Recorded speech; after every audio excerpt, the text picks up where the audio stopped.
Grazie mille for doing this. I really appreciate it. Thank you very much. It's a pleasure. So let's start off back in the beginning. What I understand is you grew up in the world of shoemaking, that you were born and bred into it. Was it always your passion as well? Yeah, for me it's really easy to describe when the passion became alive, let's say, because basically I grew up in a shoe factory. So I have my house, but I spend a lot of time in the shoe factory because my uncle and my father had a shoe factory since 1958. So they was used to do luxury shoes like Hermes, Gucci in the 70s, and then they grew up with Prada in the 80s. So basically I grew up there. So let's say that my passion for shoes, it's always been there in a way. So for me, it's really difficult to understand the right moment when it became a passion, because at the beginning I was a child, so it was a game basically. What would you say are the biggest lessons you learned from your uncle and your father during that time, growing up and learning the métier with them? Yeah, let's say that from my uncle, probably the big I learned a lot of lessons, technical or stuff like that. But the first lesson probably is that, which is gonna sound a little bit banal, but it's not, that the shoes have to be comfortable, because the foot have to be inside. And that's something that, okay, everybody say, okay, I want the shoes comfortable, but that's something in the shoes that you cannot do it if you want to make it comfortable. It's not a question of high heel and low heel, it's just a question of shape, the last. So that's something that my uncle was really, really, really attached to. And of course, the way how the shoes are made, if they're luxury shoes or they're not, there's a big difference.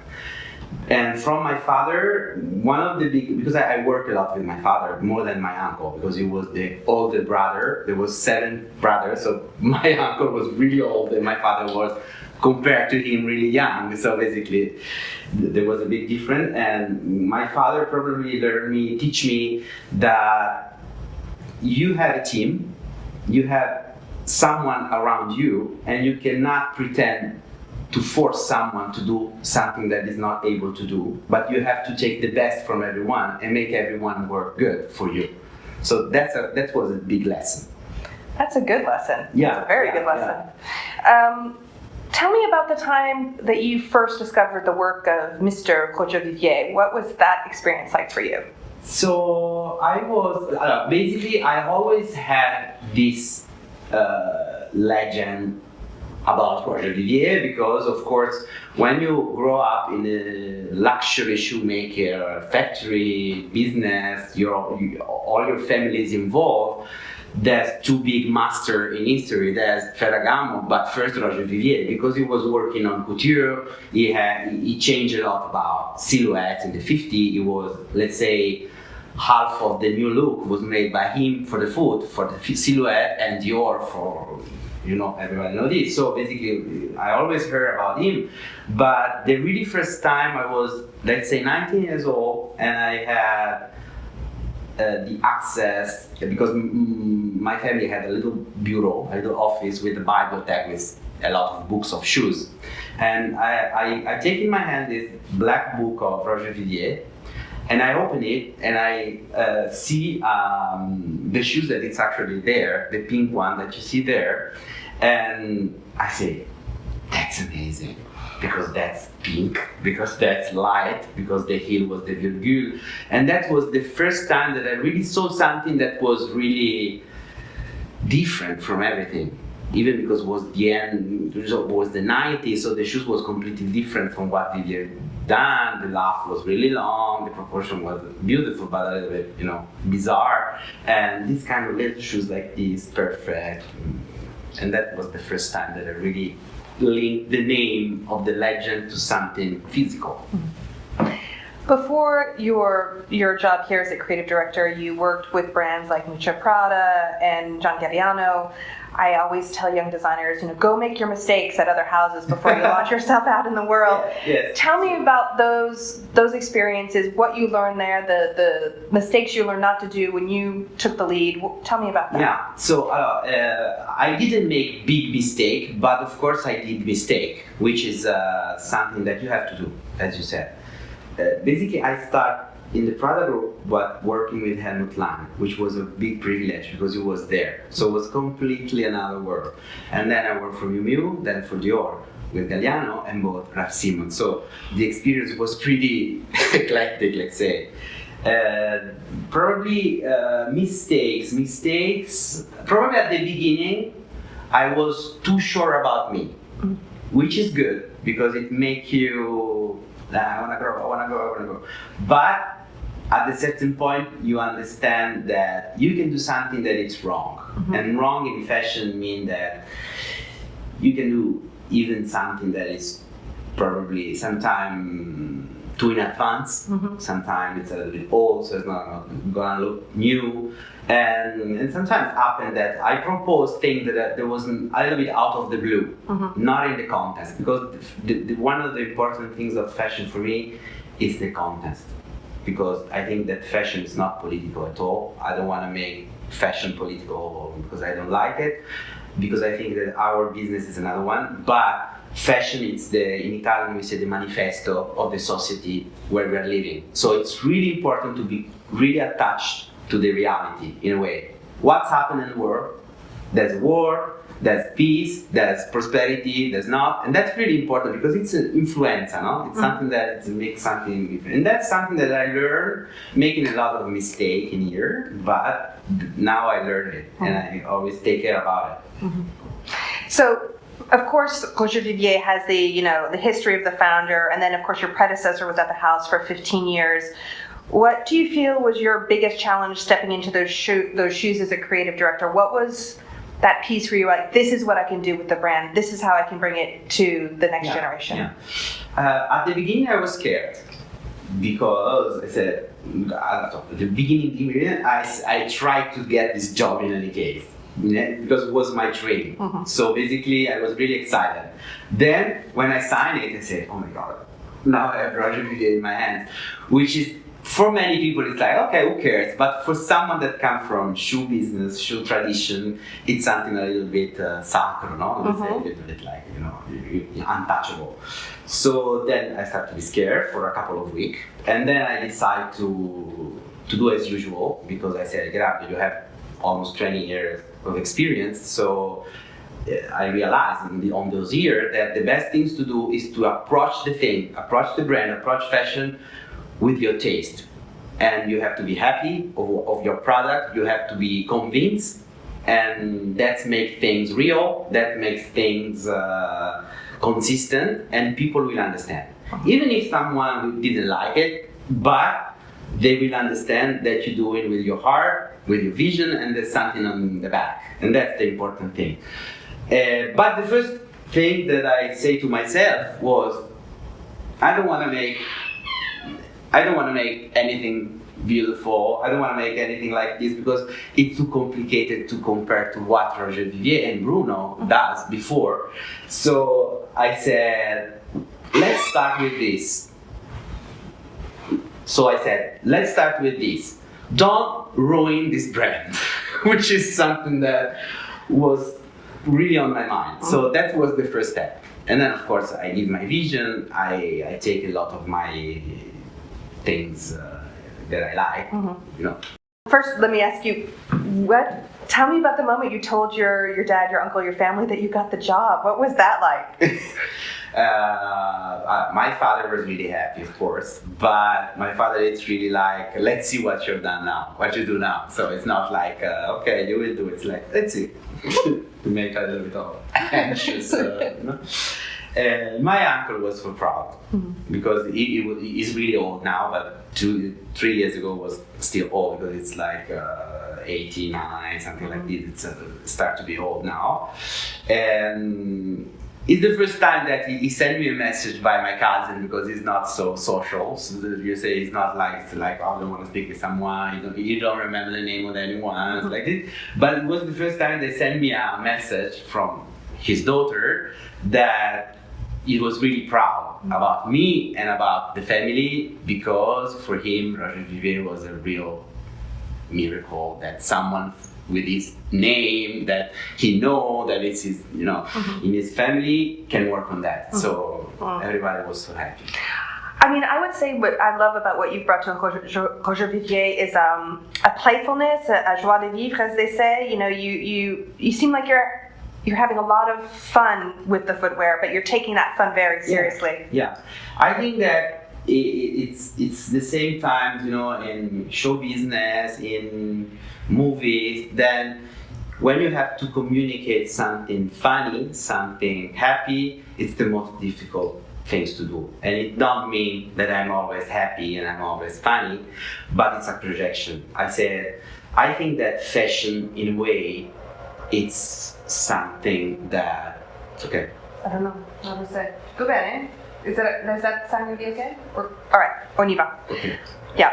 You You can start from wherever. Okay.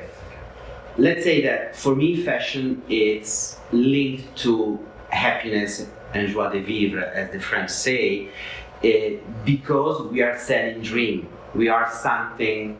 We are sometimes we are newspaper. Sometimes we are a magazine. Sometimes we are in boutiques. Sometimes we are in e-commerce on Instagram, and we are something that people have to see as an escape. I think. That's why I don't want to link to political things and not make it to it. So that for me, it's more challenging to do something funny, which is the most challenging thing in, I want to say show business, it's not show business, but you can understand what I mean, and to do it good. Even because I think in the last year, fashion in a way lose a little bit of sense of humor. I'm not taking myself seriously in any case.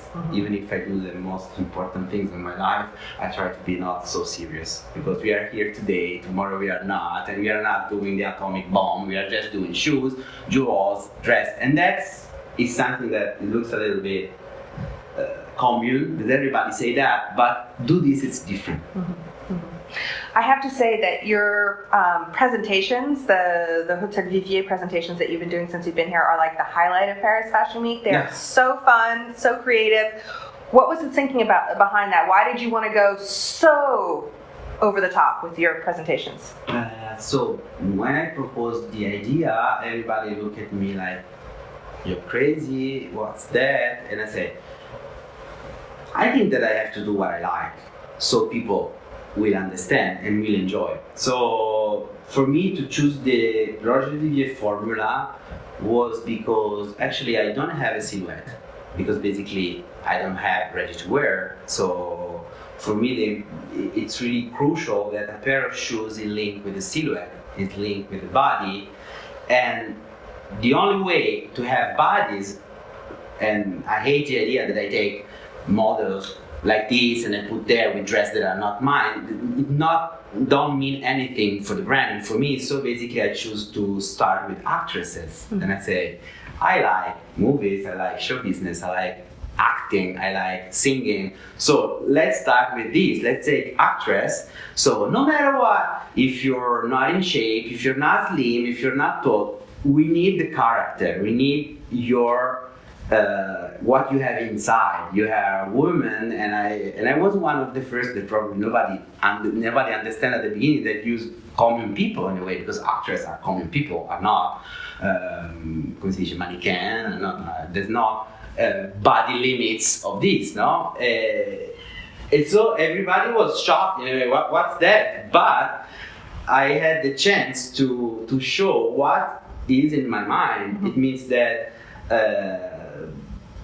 for example, one of the last Hotel Vivier was this Lolly Babo. She's like big like this, with teeth like this. She's beautiful, and she wear always like high heel, and she was perfect. Like I say, that's a woman. She sing, she's beautiful, she dance, she act. That's women, because I like women that do something, not they are just a body. I don't want to be pathetic, but it's true, because women today, it's not just for me, are powerful, they do job, they do acting, they do sing, they do in business, blah, blah. So we have to be linked with that, because if not, we are dressing up women that don't exist, basically. And what's the best thing of a character that can act? Well, speaking of acting, I mean, that's one of the other key things. I feel like it's very cinematographic, what you do. There seems to be a real link to cinema and the storytelling that you do. You have a lot of really interesting videos that you do. That's a different way of communicating with the public. Tell me a little bit about that way, especially with the pandemic, communicating through video or like with Isabelle Hubert through the gaming platform that you did for the last collection. So the idea of I like to call it cinematographic point of view. It means that it comes from two reasons, really basic. One, because I really love cinema and I really love acting. So basically, for me, it was something that it's in my DNA. Let's say it's something easy to me to move on these kind of things. The relationship with the actress and stuff like that. It's something that you have to know, because you cannot ask to an actress to do a model. You can ask to an actress to do something that is not in the vibe of this character. And second, because I really believe that in the code of Vivier Maison, there's cinema. Because the big success of Roger Vivier was with Belle du Jour and Catherine Deneuve, with the Bonne Fille movie. And then these kind of shoes make a difference on movie history, and let's say, it changed the silhouette and the point of view, because Catherine Deneuve in this movie, she was bourgeois, but she was pervert at the same time, and she was wearing some really bourgeois shoes, but these really bourgeois shoes was for a young girl, so was the 66, 68, so it was a moment in history that everything was changing, that I'm bourgeois, in the back I'm like everyone else, so. So I think that Roger Vivier mainstream success come from this movie. So I say, let's do basic, let's do understandable. Let's start with cinematographic point of view. And that was a success because we are a small brand compared to the big one machine that have so many money, so many powerful, so many people that follow because they have perfume, that we have shoes. But we have to make it different because we are Roger Vivier, we are not a shoe brand. He always been linked with couture, things that you know. And so basically, the idea of movies was from the beginning. With the first movie was a Christmas movie with Catherine Deneuve. That was the first movie that I launched, and I think that was one of the first that was doing this kind of cinematographic thing 3 years ago. And everybody was looking down at the market, like, you spend a lot of money, nobody cares about it. I said, no, it's not true. You will see, because everybody will do this, because the only way to communicate in a world that is social, that it's not real anymore, because the problem, let's call it problem of these years, that we are becoming as far as possible, everybody move around. And so I think that if I want to communicate something consistent and beautiful, I cannot do a fashion movie like people that walk around. It means anything. So let's start to do little movie production. Of course, they're little, but efficace, And of course, with Hubert, because we done Deneuve, Sarandon, Ricci and Agron, and then Hubert. Hubert, the game comes because there was the pandemic, so everybody was so far. And let's stop because your pin is coming off, and then we can go back in with Hubert. So. Oh, niente. Così? Perfetto. Okay. So let's go with Hubert. And with Hubert, for example, there was the pandemic around, so basically everybody was so far, and I was used to do the Hotel Vivier, that one of the most powerful things of the Hotel Vivier was the interaction, because people was interacting, because it was open. We had 1,000 people that comes, and so everybody was like, hey, come in just to see it, it comes. So there was journalists, there was people, friends, there was people around that was passing and say, okay, let's go in, let's see. It's Fashion Week in Paris. When was the Fashion Week? Yeah. So all the street was full of people that was interested, even young people that don't have access to the défilé, to the show. So that's kind of. And the interaction, as I said, it was really important. So that's why the first Hotel Vivier that was virtual, let's say, was a movie. Because I asked Isabelle Hubert to do it and she said yes, so I was really happy. But at the same time was a game. So basically the interaction was still there. And people had to play to arrive at the end of the movie, and everybody was scared because, with social media, nobody will do it. Come on, guys. It's a game. There is a value pair. If you are in fashion business, in a way you're gonna look at it. Probably you'll not arrive at the end, but it was not so difficult.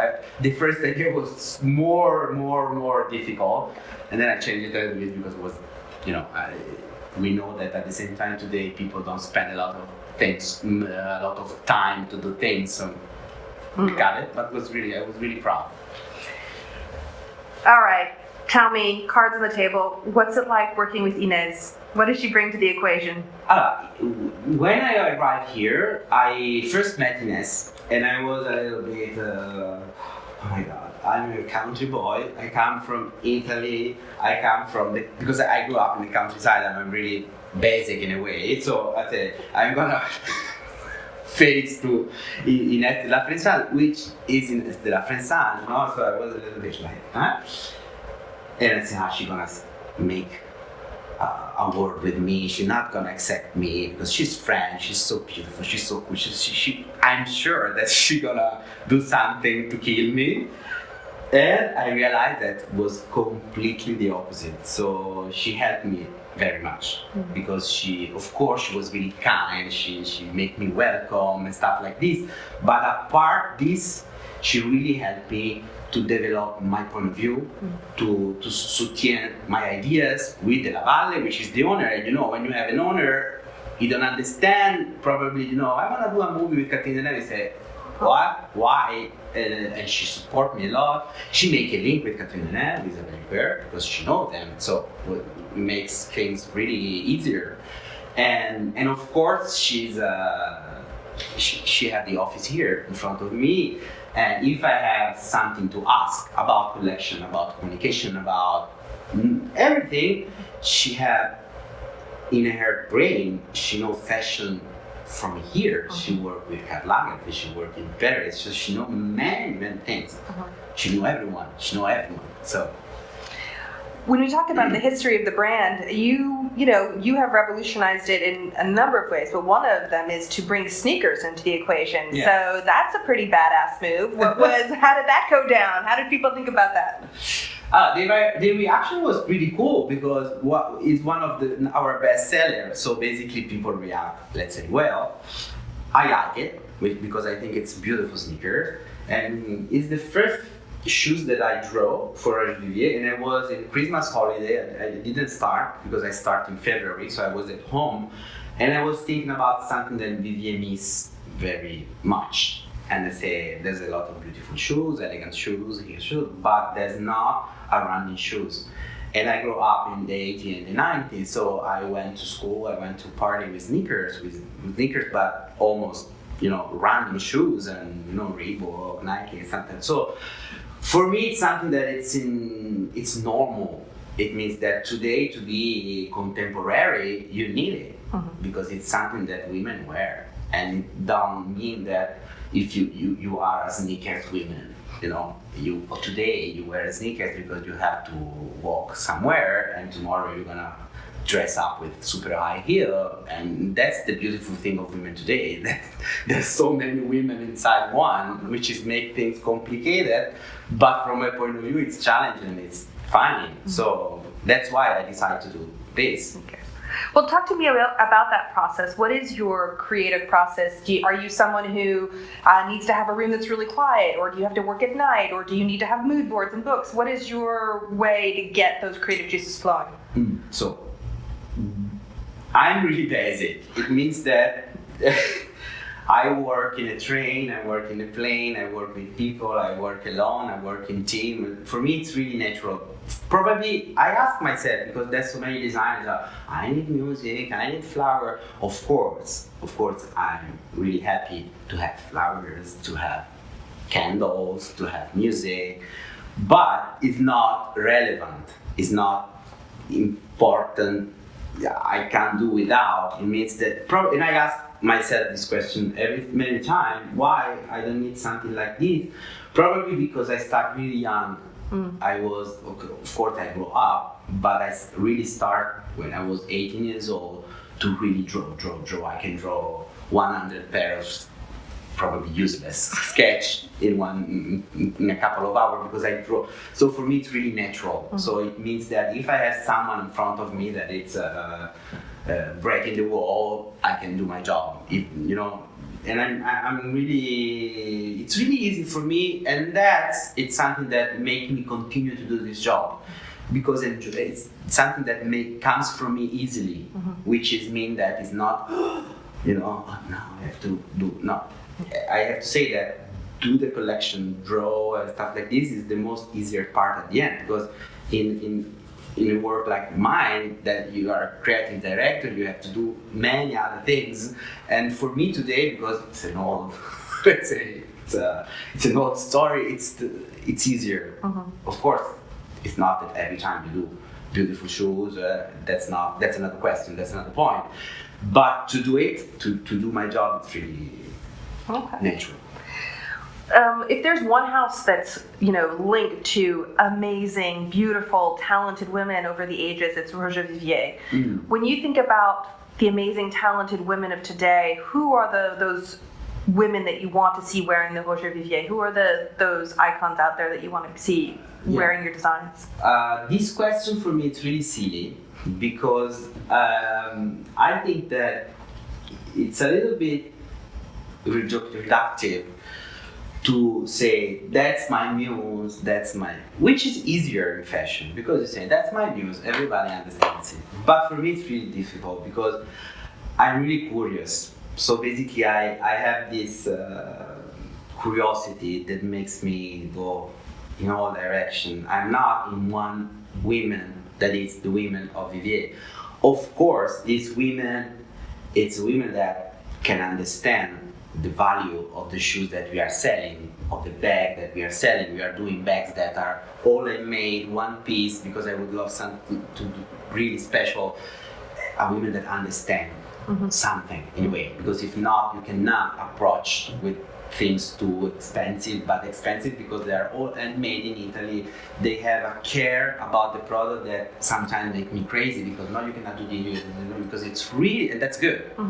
I think it's the future of fashion to not be mass market anymore, because it's going to be a problem. In the next 10 days, we have time, but I think I don't know.